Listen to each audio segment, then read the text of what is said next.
Live from New Delhi, you're watching DD India News Hour, India's voice to the world. I'm Abhishek Mahajan, coming up in the next hour. Death toll in Dhaka aircraft crash rises to 27, 78 under treatment, several critical. Milestone moment for Indian Army as first batch of Apache helicopters for Army aviation arrive in India. Iran refuses to halt its nuclear program, including uranium enrichment, to discuss nuke plan with Russia and China today. Marking a new era of collaboration, India and United States set to launch first joint Earth observation satellite NISAR on July 30th. And in chess, India's Divya Deshmukh stuns compatriot Harika Dronawali to enter the semi-finals of the FIDE Women's World Cup 2025.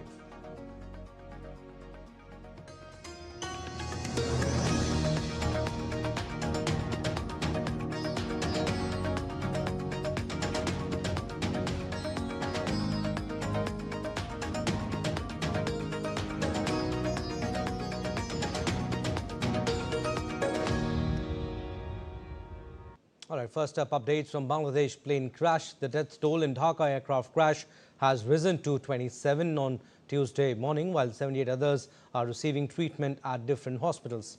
Mortal remains of 20 passengers of the ill-fated aircraft have been handed over to the family members. The F-7 PGI aircraft of Bangladesh Air Force took off for a training flight and crashed shortly after into Milestone School and College campus on Monday afternoon. The Bangladesh government declared a day of state mourning following the incident, with flags at half-mast and special prayers at all places of worship.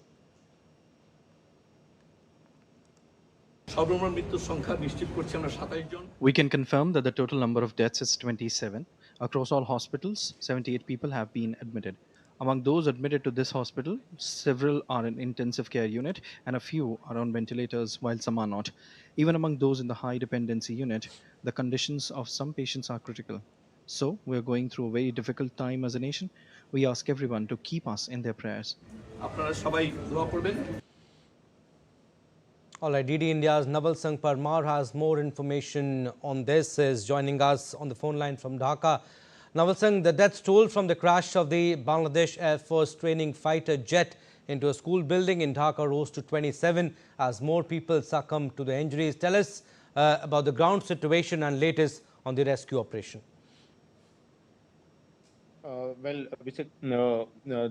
As per the latest update, just now I got update from the ISPR, Inter-Service Personal Relation of Bangladesh, and now the death toll reached to 31. Okay. Few people who were in intensive care unit also succumbed to their injury and they lost their life. Apart from that, the many people who are still are under the treatment in the intensive care units of burn and plastic surgery department of Dhaka Medical College. And the second thing, the voice among of the people are being raised that why the fighter jet training aircraft was allowed to fly in the city, deeply congested city like Dhaka. And many experts and aviation field fighter jet pilots as well as the civilian aviation expert also raised the concern that there are other options with the Bangladesh Air Force to use other bases in Jashore and Chattagam, then why it allowed Kurmitola Air Base, which is very close to the Dhaka International Airport, and it is within the Dhaka city.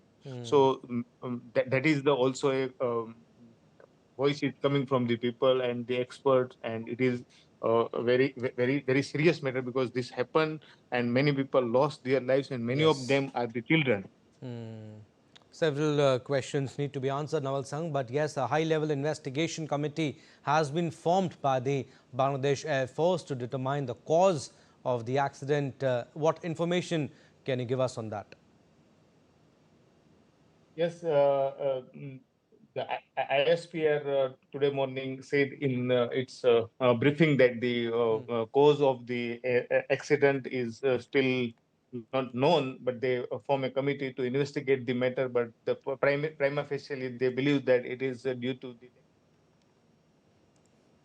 All right, Nalsang, we'll come back to you. But yes, we'll go across live to the press conference of the Ministry of External Affairs. We are also joined by Shri Puneet Agarwal, Additional Secretary, IOR Region in the Ministry of External Affairs, as also Shri Piyush Srivastav, Additional Secretary, Europe West Division in the Ministry of External Affairs. With that, I invite Foreign Secretary, sir, to make his opening remarks on the visit. Sir.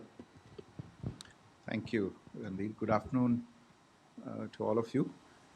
You would have already seen the press release that was issued a couple of days ago with regard to Prime Minister's upcoming visits to the United Kingdom and the Maldives. So let me just supplement those with a little bit more information. The Prime Minister will be embarking on an official visit to the United Kingdom tomorrow, the 23rd of July, for discussions during the visit with the Right Honourable Sir Keir Starmer, the Prime Minister of the United Kingdom. And during the visit, he will also call on His Majesty King Charles III. There is also during the visit, interaction that is planned with business leaders both from India and the United Kingdom. This will be Prime Minister's fourth visit to the United Kingdom since assuming office. He has visited previously in 2015 and 2018, and he was there in 2021 for the COP26 summit in Glasgow. Within the last year itself, Prime Minister Modi and Prime Minister Starmer have already met twice. First on the sidelines of the G20 summit in Rio de Janeiro last year, and more recently in just last month in June in Kananaskis in Canada on the sidelines of the G7 summit. And of course, they've been in touch on the phone a number of times. This visit, though a short one, will give both leaders the opportunity to review the entire gamut of the bilateral relationship and discuss ways to strengthen it further, and also discuss issues that are of regional and global relevance. The India-UK partnership, as you're aware, was upgraded to a comprehensive strategic partnership in 2021, and since then has seen regular high-level political exchanges, and both sides remain committed to taking this partnership to even higher levels. Apart from the summit-level engagements, there are regular engagements at the level of External Affairs Minister and his counterpart, the British Foreign Secretary. And there are several other institutional mechanisms at ministerial level dealing with strategic issues, financial, economic, energy-related issues, as well as science and technology. In the contemporary times, the sectors of business, technology, research, education, innovation, the knowledge economy have emerged as key pillars of our bilateral cooperation. The Technology Security Initiative, for instance, which is coming up to its one-year anniversary, was signed last year and is a major indicator of where we are taking our ties in critical and emerging technologies sphere. The University of Southampton, some of you would be aware, recently opened a campus in Gurugram just last week, actually. And this is the first foreign university to open a campus in India under the new education policy. Just for your information, there are several other UK universities, apart from universities in other countries, several other UK universities that are also considering opening campuses in India under the same policy. Some other facts and figures about this very important relationship. Our bilateral trade crossed $55 billion in 2023-24. The UK is also the sixth largest investor in India with a cumulative investment of $36 billion. And interestingly, India itself is a large source of foreign direct investment in the UK, with a cumulative investment of close to $20 billion. There are close to 1,000 Indian companies in the UK that provide employment to nearly 100,000 people and have a cumulative revenue of over $91 billion.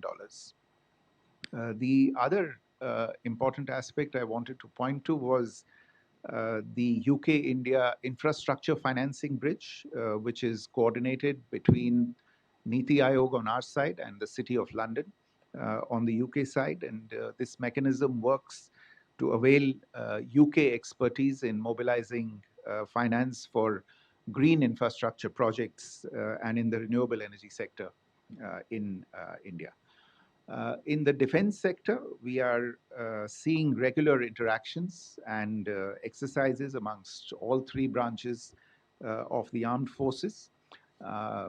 We have placed military instructors at each other's military academies.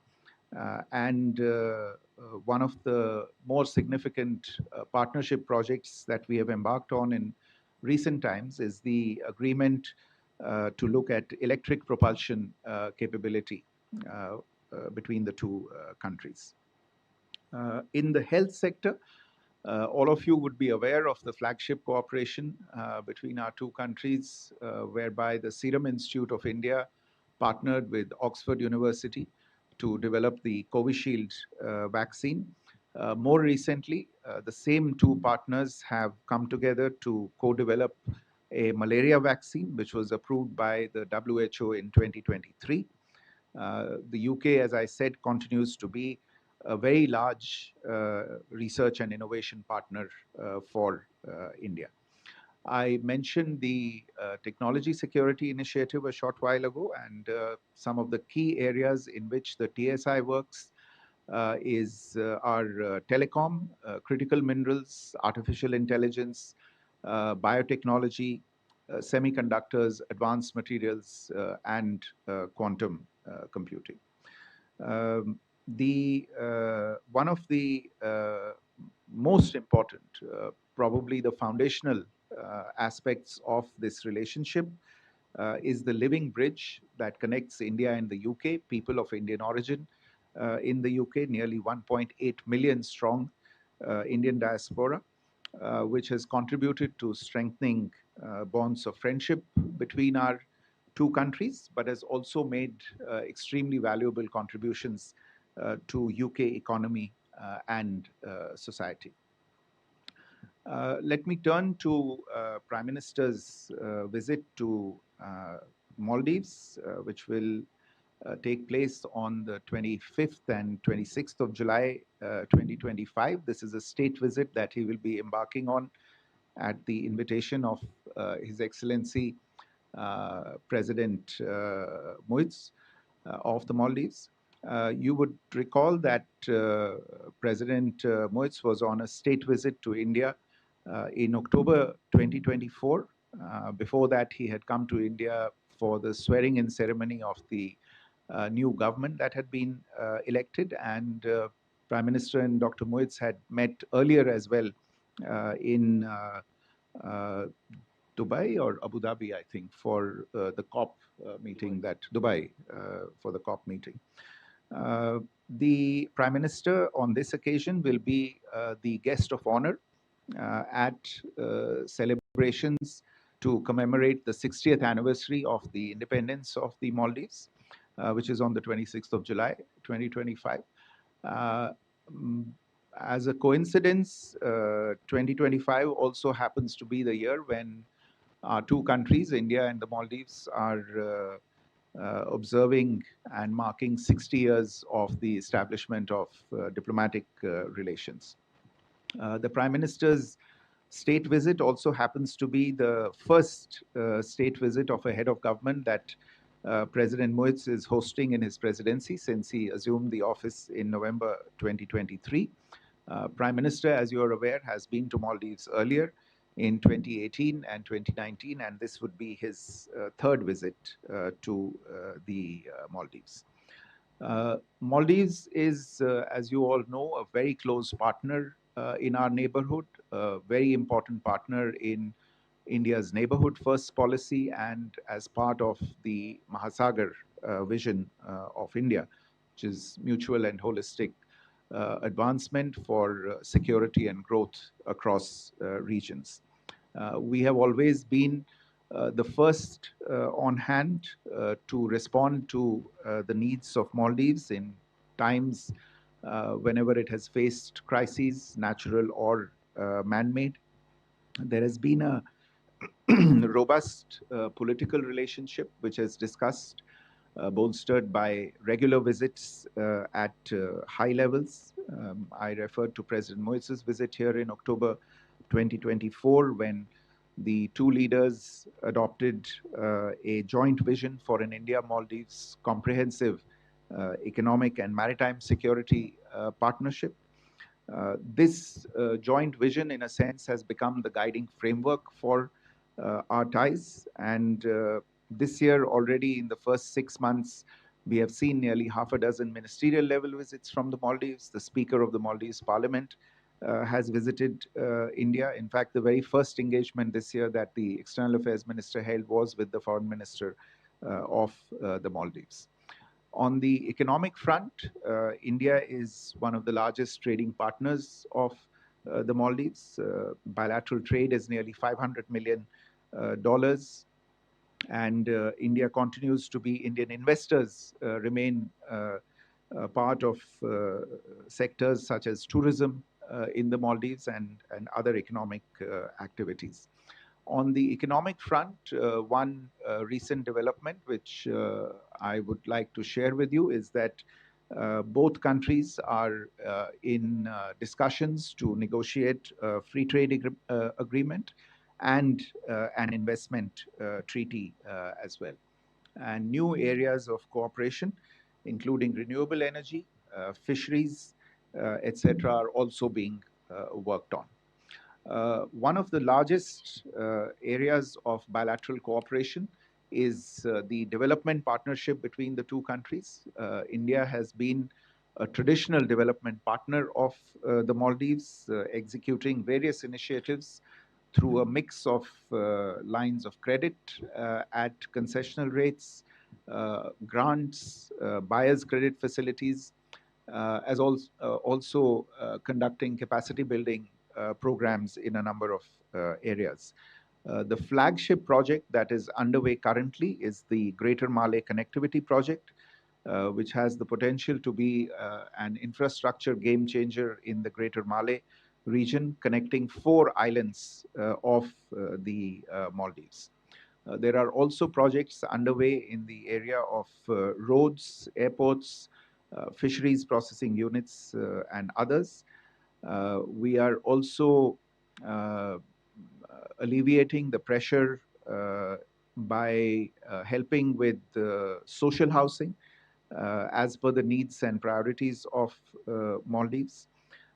And you would be aware also that we've extended a considerable amount of emergency financial assistance to the government of Maldives, including through instruments such as the twin currency swap arrangements that were done when President Moitz was also here for 400 million US dollars as well as 30 billion Indian rupees. In addition, the State Bank of India has continued to resubscribe to Maldives Treasury bills. Maldives is also one of the largest beneficiaries of our capacity building programs, and through scholarships and trainings that we take this forward. We also have, between the two countries, robust defense and security cooperation. India continues to assist Maldives in building its capacity, train Maldives defense personnel, and a lot of this is done through regular training programs, naval exercises between the two countries. We've been helping Maldives enhance its capacity for EEZ surveillance and maritime domain awareness through the provision of ships and assets. And the two countries are also cooperating under the ambit of the Colombo Security Conclave. The program of the Prime Minister in the Maldives will include, of course, holding the bilateral official meetings with the Maldives president. There are some infrastructure projects that will be inaugurated. The details of that are still being finalized. And we will also make some announcements in terms of some new initiatives. The relationship with the Maldives is comprehensive and multifaceted. It's been paid attention to by leadership at the highest levels. And we believe that this visit by the Prime Minister will contribute further to consolidating these strong ties and contribute to peace, prosperity, and security in the Indian Ocean region that both of us inhabit. So let me stop there. If you have any questions, I'll try and respond to them. Okay. Sumita? Sir, could you please comment on the reports that suggest that there could be a signing of the FTA document by the Prime Minister, and if a date could also be confirmed, and the likely outcomes that you're expecting, particularly with respect to the Prime Minister's visit to the United Kingdom? Thank you. Rishabh, please identify yourself and also your organization before you ask your question. Foreign Secretary, good afternoon. This is Rishabh from Times Now. I have two questions, one on UK and one on Maldives. First, sir, will there be discussions around the fugitives who are right now in United Kingdom? I'm talking about likes of Nirav Modi, Lalit Modi, as well as Vijay Mallya. And in Maldives, will there be discussion around hydrographic survey and also the defense partnership when we are talking? Will there be return of Indian troops for the maintenance of the platforms that India has given to Maldives? Siddhant? Hi, sir. Siddhant from Vion. Sir, on UK, how much there will be discussion on the Khalistani issue, which has been a concern for India in the past? The Khalistani extremists have been indulging in vandalization of the Indian mission and all those developments. On Maldives, my question is a very generic question, because 1 year ago, the relationship was looking very bad. What basically transpired in terms of this major turnaround in the relationship that today we are seeing the relationship going in a very positive direction? Krishna Mohan? Sir, Krishna Mohan Sharma, Bharat express से। UK और India के बीच में extradition treaty है, but बहुत सारे challenges इस बात को लेकर फेस किए जाते हैं कि हमारे यहाँ जो प्रिजनर्स के कंडीशंस है वो ठीक नहीं है, और इस बहाने से बहुत सारे फ्यूजिटिव वहाँ से यहाँ पे भेजे नहीं जाते हैं। इस पर कोई चर्चा होगी क्या?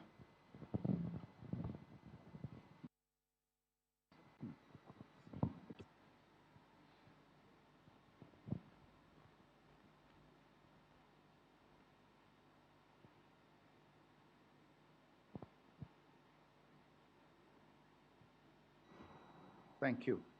I think your question with regard to the FTA with the UK, you are aware that there was a conversation on the 6th of May between the Prime Minister and the Prime Minister of the UK, where an announcement had been made that the two sides had concluded negotiations on a free trade agreement and other issues.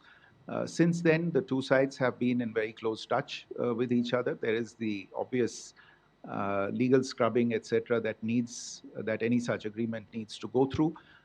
We are continuing to work on those, and last-minute work on that is continuing. And let me just say at this stage that we will update you on the final details related to this at the appropriate time. There are a few questions related to fugitives from Indian law and Indian justice in the UK. These have been a matter of discussion between both sides, and we have continued to make the case for these fugitives to be rendered to India. Obviously, there is a legal process that such requests and such issues go through in the other country, and we continue to follow up very closely with our partners in the UK on these matters. The issue of the presence of Khalistani extremists and bodies close to these people is again something that we have brought to the attention of our partners in the UK. We will continue to do so.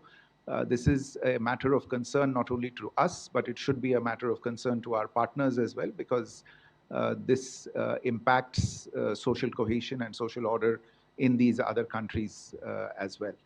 आपका जो सवाल था prison conditions को लेके, इसके बारे में बातचीत होती रही है और दोनों देशों के जो अंदरूनी मामलों के विभाग हैं, जो मंत्रालय हैं, हमारी तरफ से गृह मंत्रालय है, उनकी तरफ से जो विभाग है, उनके बीच में इन चीज़ों के ऊपर बातचीत चल रही है और आगे भी चलती रहेगी। और हमारी कोशिश ये रहेगी कि उनको दिखलाने के लिए कि ये सब चीज़ें जो हम उनसे हमारी जो मांगे हैं उनको पूरा किया जा सकता है और उनके जो कुछ विचार हैं उनको हम देख सकते हैं। ऐसी बात नहीं है कि भारत में लोग नहीं लाए गए हैं। आप जानते हैं रिसेंटली तहव्वुर राना को एक्स्ट्राडाइट किया गया था, उसमें भी ऐसी चीज़ें थी। ये काम हम कर सकते हैं, ये कोई बड़ी बात नहीं है। Finally, I think Siddhant had a question on the turnaround in the Maldives. Look, it's a question of working hard at a relationship. There will always be events that will impact or try to intrude on the relationship. But I think this is testimony to the kind of attention that has been paid to the relationship, and including attention at the highest levels that has been paid to the relationship. We've continued to work at it, and I think the result is there for you to see. I think we have also been in very close discussions with our partners in the Maldives to provide clarity and assurances about what it is that we want to do bilaterally, and I think this is the result is there for all to see. With regard to the assets that we have provided them, they continue to function there with the appropriate personnel to manage them and to assist the Maldives authorities in using them for the best possible results. Okay, Keshav. Foreign Secretary, thank you. This is Keshav Padmanabhan from the Print. I have two questions, if you permit me, one on the UK, one on Maldives. On UK, sir, there have been a lot of conversations within NATO countries, of which UK is a founding member, on secondary sanctions on India due to the war between Russia and Ukraine. The EU has come out with the latest sanction package. So how do you see this discussion on the Russia-Ukraine war being raised during the meeting between the two prime ministers, and whether there will be any pushback on the actions that the UK may think on taking against India with regards to this? On Maldives, sir, like you mentioned, there's been a large development partnership. The twin instruments of $400 million plus 3,000 crores as currency swap agreements from last year, as well as $100 million in aid that's been rolled over. So are you looking at expanding the development aid during the Prime Minister's visit? And can you give us a sense of how much of, for example, the currency swap agreements have been operationalized and utilized to give us a better sense of that partnership? Thank you, sir. Ayushi. So this is Ayushi from ANI. Sir, any progress and timeline or establishing a Maldivian consulate in Bangalore and Indian consulate in Adu that were announced in October last year during President Muizu's visit to India? Siddhant. Hi, Foreign Secretary. I'm Siddhant from CNN News 18. So my question is that will we be explaining to our partners, UK, about TRF's role in Pahalgam terror attack? Will we be using this opportunity? Thank you. Neeraj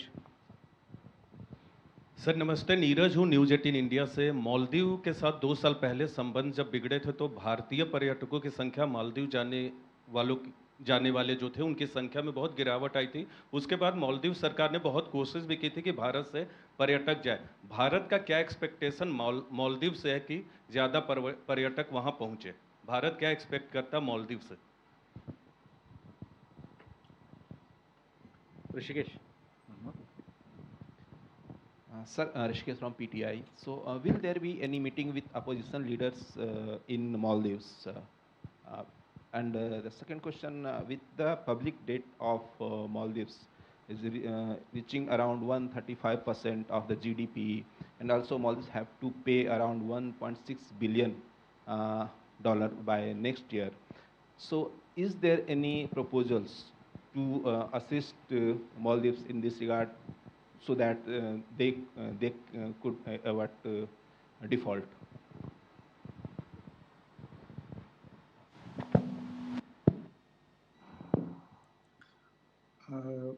With regard to the question on discussions with the UK on what are obviously developments in which they are interested, and we would also want to exchange thoughts and opinions on these issues. We have not yet seen any actions by the UK insofar as matters related to secondary sanctions, etc. are concerned. In any case, we have made very clear our view with regard to secondary sanctions. I think what you are pointing to in terms of the recent announcement by the European Union, we have been very clear that insofar as energy security is concerned, it is the highest priority of the Government of India to provide energy security for the people of India, and we will do what we need to do with regard to that. On energy-related issues itself also, as we have said previously, it is important not to have double standards and to have a clear-eyed perception of what the global situation is insofar as the broader energy market is concerned, and where the providers of energy goods are located and where they're going to come from, and who needs energy at what point in time. I think these matters are not appreciated sufficiently. We do understand that there is an important and a serious security issue that is confronting Europe, but the rest of the world is also there and is also dealing with issues that are existential for the rest of the world. And I think it's important to keep balance and perspective when talking about these issues. Insofar as expanding the development partnership with the Maldives is concerned, as I said, there are a number of initiatives that are being looked at, and during the visit, please stay tuned. There are likely to be further announcements related to the development partnership itself. On consulates in each other's countries, these matters continue to be discussed between the two sides. We are in very close touch on these. We'll update you on the developments on these. On the TRF role in Pahalgam, you are aware of recent developments also in that regard. The United States State Department has recently designated the TRF as a foreign terrorist organization and a specially designated global terrorist and a proxy of the Pakistan-based Lashkar-e-Taiba. I'm sure our UK colleagues are updated on this development, but this will give us the opportunity to share further views on issues such as cross-border terrorism and the need to respond in resolute fashion to such challenges. Neeraj, आपका प्रश्न था कि जो मालदीव्स में पर्यटकों की संख्या है उनको बढ़ाने के विषय में हमारी क्या अपेक्षा है मालदीव से। आपको शायद जानकारी होगी इसके बारे में कि दोनों देशों के बीच कुछ समय से बातचीत चल रही है कई ऐसे विषयों पे जो इसमें सहूलियत प्रदान कर सकते हैं। जैसे हमने जहाँ तक ट्रेड का सवाल है वहाँ तो लोकल करेंसी सेटलमेंट सिस्टम की बातचीत दोनों देशों के बीच में चल रही है।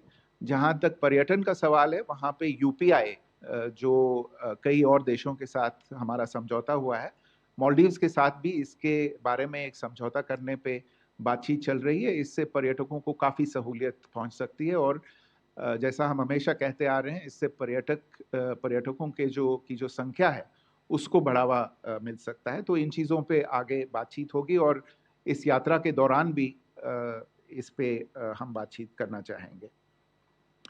On meetings with opposition leaders, there are a number of meetings that are being planned. We'll update you as the visit comes closer on what exactly the itinerary will be. And insofar as the issue related to the financial stability of Maldives is concerned, it is a fact that it has faced a stressful financial environment, and that is why we have been giving a helping hand to Maldives in order to stabilize the financial situation. Our recent assistance has led to accretions in the foreign exchange position of the Maldives, and it is this accretion, as a matter of fact, that has been cited by international financial organizations, including the IMF, as a positive factor that has helped Maldives stave off outcomes that could be difficult for it. This is a dynamic situation. We remain in close touch with our friends and partners in the Maldives to see what else we can do. In any case, insofar as the swaps are concerned, my understanding is that the $400 million swap line has been drawn almost completely, and now perhaps the 30 billion rupee Indian swap line will also be drawn upon.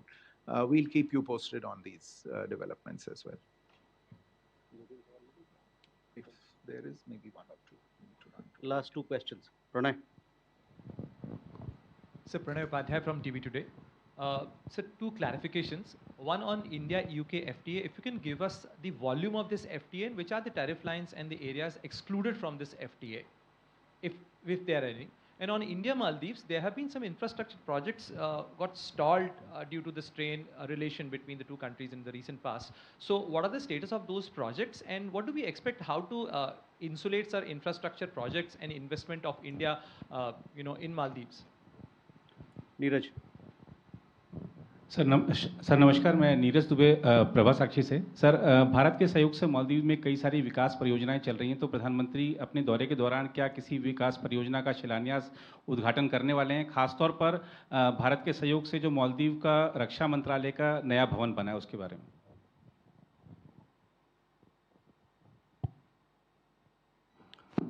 So Pranay, insofar as the FTA exclusions are concerned, I think you might point this question at the Ministry of Commerce. They'll be able to give you a more comprehensive answer on it. All I would say is that, from my knowledge of the negotiations when they were going on, is that this is a significant agreement, and therefore the inclusions of tariff lines are likely to be, as and when you see the final details, are likely to be equally significant. So by implication, I think the exclusions may not be that many. On Maldives projects, I think at the present moment, all the projects are underway, and I don't see any project that is facing any significant difficulty. Work is underway on all the projects. और जहाँ तक ये सवाल है कि जो यात्रा के दौरान कोई उद्घाटन होंगे किसी प्रोजेक्ट्स के, जैसा मैंने कहा, कई प्रोजेक्ट्स हैं जो एक तरह से समापन के निकट हैं, और अगर सारी डिटेल्स तब तक हो जाती हैं तो हो सकता है कि उद्घाटन हो या कोई घोषणा हो उनके बारे में। आपने MNDF का जिक्र किया, आप सही हैं, ये एक बिल्डिंग है जिस पे काफ़ी काम हुआ है। हो सकता है कि सारी चीज़ें जो फॉर्मेलिटीज़ हैं वो तब तक पूरी हो जाएं और इसके बारे में भी कोई घोषणा की जा सकती है, लेकिन जो फाइनल डिटेल्स हैं हम उसके बारे में आपको अपडेट करते रहेंगे। With that, ladies and gentlemen, we come to the close of this press briefing. Thank you very much. We shall keep you updated on both the visits. Thank you.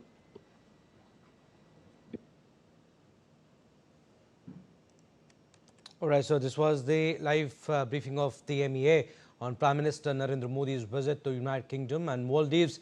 Foreign Secretary Vikram Misri, who was addressing the briefing, said Prime Minister Modi will travel to the United Kingdom and the Maldives from July 23rd to 26th. He will travel to UK on 23rd. This will be PM Modi's fourth visit to the UK, but the first since Prime Minister Keir Starmer came to power. Since then, the two leaders have met a couple of times on the sidelines of multilateral meetings at the G20 summit in Rio de Janeiro, Brazil in November last year, and the G7 Leaders Summit in Kananaskis in Canada in June this year. And during the visit, Prime Minister Modi will hold wide-ranging discussions with Prime Minister Starmer on the entire gamut of India-UK bilateral relations. They will also exchange views on issues of regional and global importance. And during the visit, the two sides will also review the progress of the comprehensive strategic partnership with a specific focus on trade and economy, technology and innovation, defense and security, climate, health, education and people-to-people ties. And both the countries in discussion to negotiate on the FTA too. As far as the second leg of his visit is concerned, PM Modi will go to Maldives for the first time since President Mohammad Muizzu came to power in November 2023. Prime Minister Modi will be the guest of honor at the celebrations of 60th anniversary of the independence of Maldives on July 26th. And this will be Prime Minister's third visit to Maldives and the first visit by head of state or government to Maldives during the presidency of Mohammad Muizzu. Prime Minister Modi will meet the President of Maldives and hold discussions on issues of mutual interest. The two leaders will also take stock of the progress in the implementation of India-Maldives joint vision for a comprehensive economic and maritime security partnership adopted during the state visit of the President of Maldives to India in October 2024, and both countries in talks of new free trade agreement also. So this was primarily the gist of what Foreign Secretary Vikram Misri said, and we'll have a detailed story in our subsequent bulletins. Moving on, the first batch of Apache attack helicopters for the Indian Army has arrived in India on Tuesday from the United States, calling it a milestone moment. Army officials said will soon be deployed at Jodhpur by the Indian Army. Taking to X, Indian Army posted milestone moment for Indian Army as the first batch of Apache helicopters for Army aviation arrived today in India. The state-of-the-art platforms will bolster the operational capabilities of the Indian Army significantly. All right, this summer, a milestone in space exploration is about to take place. It marks the next giant leap for scientific collaboration and technological advancement. ISRO-NASA collaboration, nearly a decade in the making, the satellite promises to change how we monitor and understand our planet, its shifts and its secrets. Let's dive into the details.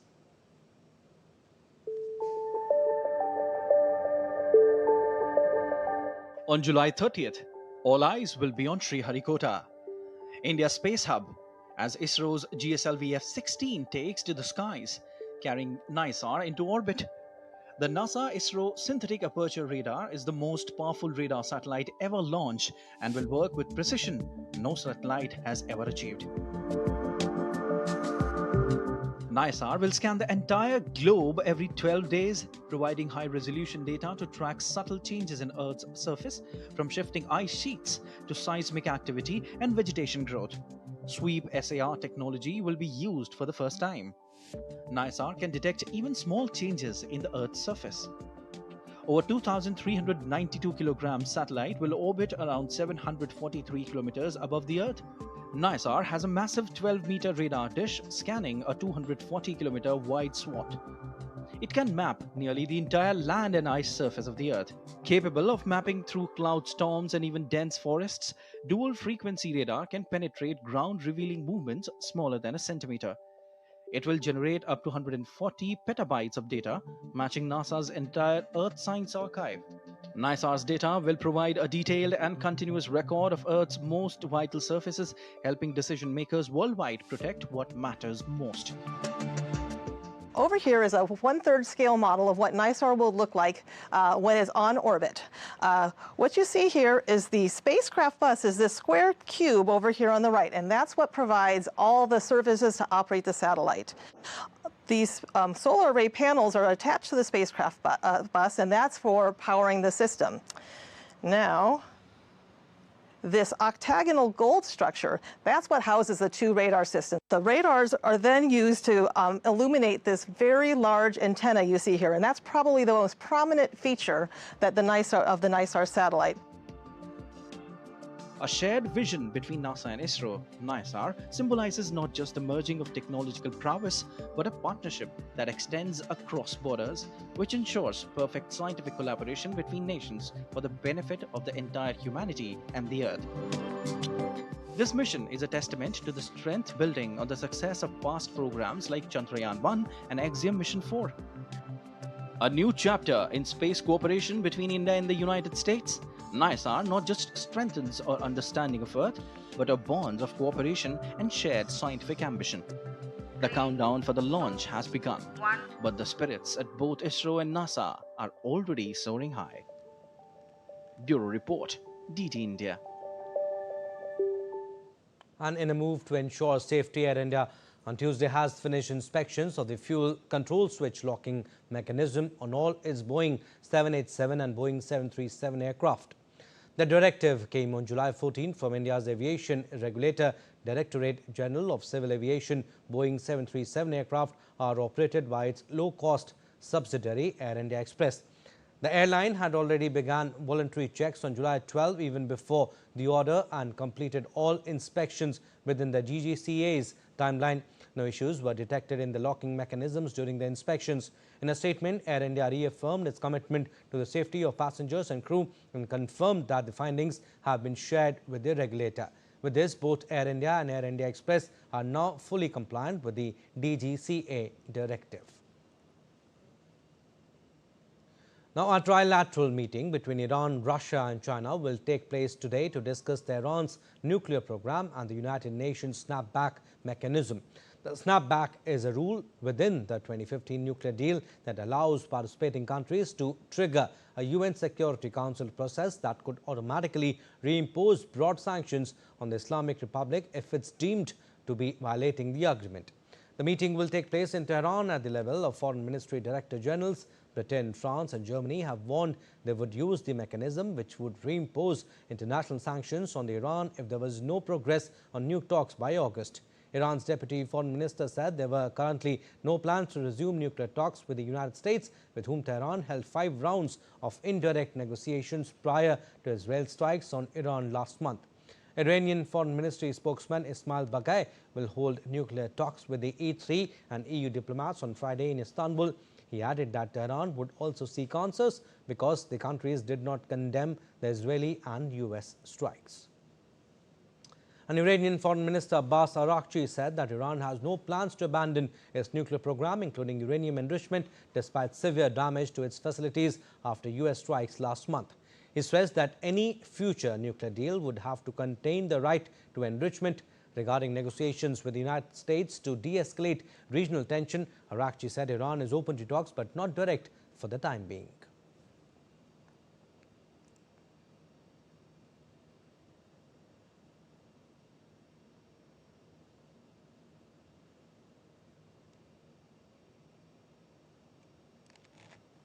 It is now stopped because, yes, damages are serious and severe, but obviously we cannot give up our enrichment because it is an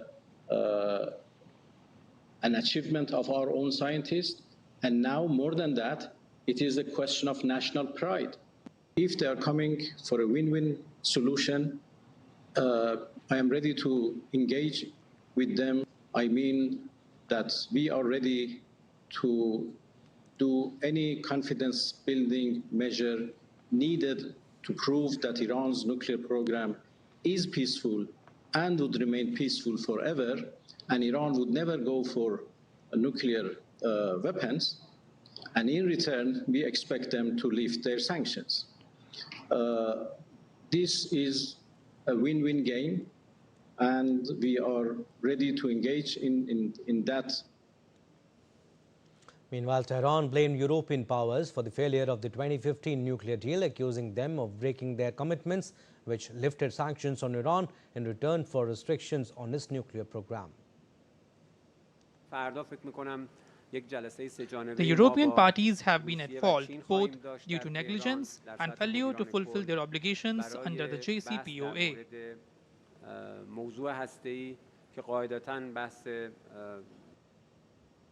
All right, time now for some sports updates. We'll start with the Special Olympics. Special Olympics Bharat felicitated the Indian contingent that returned victorious from the Gothia Cup 2025 held in Gothenburg, Sweden. The Special Olympics Bharat boys football team successfully defended their Gothia Cup title. In the final, they defeated Poland to lift the trophy once again. Haryana's India under-15 girls football team also took part in the event, showcasing their skills and determination on the global stage. The felicitation ceremony was held in New Delhi. It was attended by Minister of State for Youth Affairs and Sports, Raksha Nikhil Khatse, and President of Special Olympics Bharat, Dr. Malika Nadda. Special Olympics Bharat is also planning to organize similar events in India to provide more opportunities for young athletes with intellectual disabilities.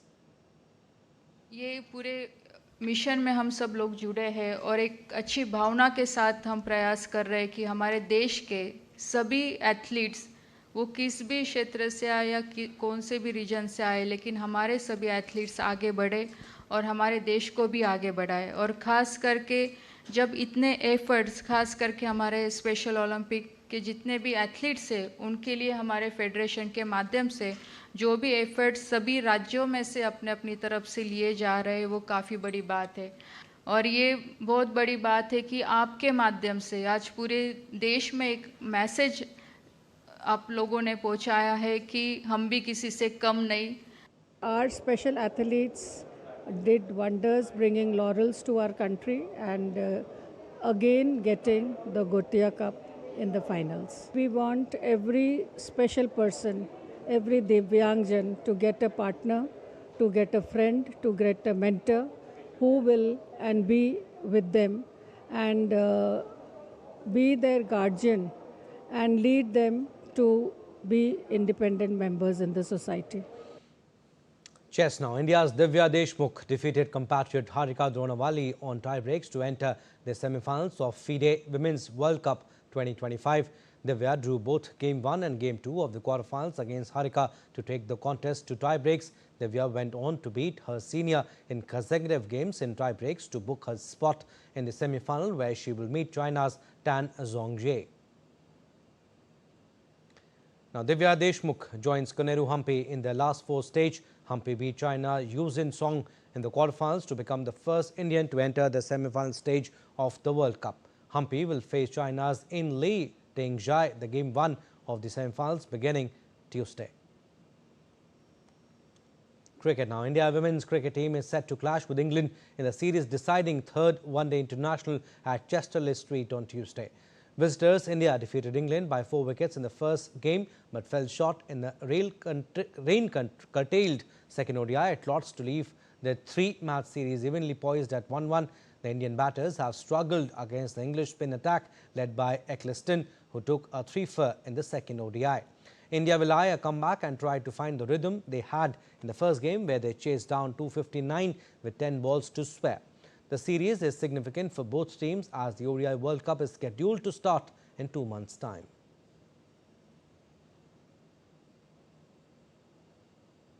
Well, that's all we have in this edition of DD India News Hour, but do let us know your thoughts on the news of the day. For those on the go, you can get all the latest news and updates from India and across the world on DD India mobile app. The app is available on both Android and iOS platforms. Scan the QR code on the screen to download now. And we'll be back with more news as it breaks here on DD India. I'm Abhishek Mahajan. From all of us here in Delhi, thanks for watching DD India News Hour.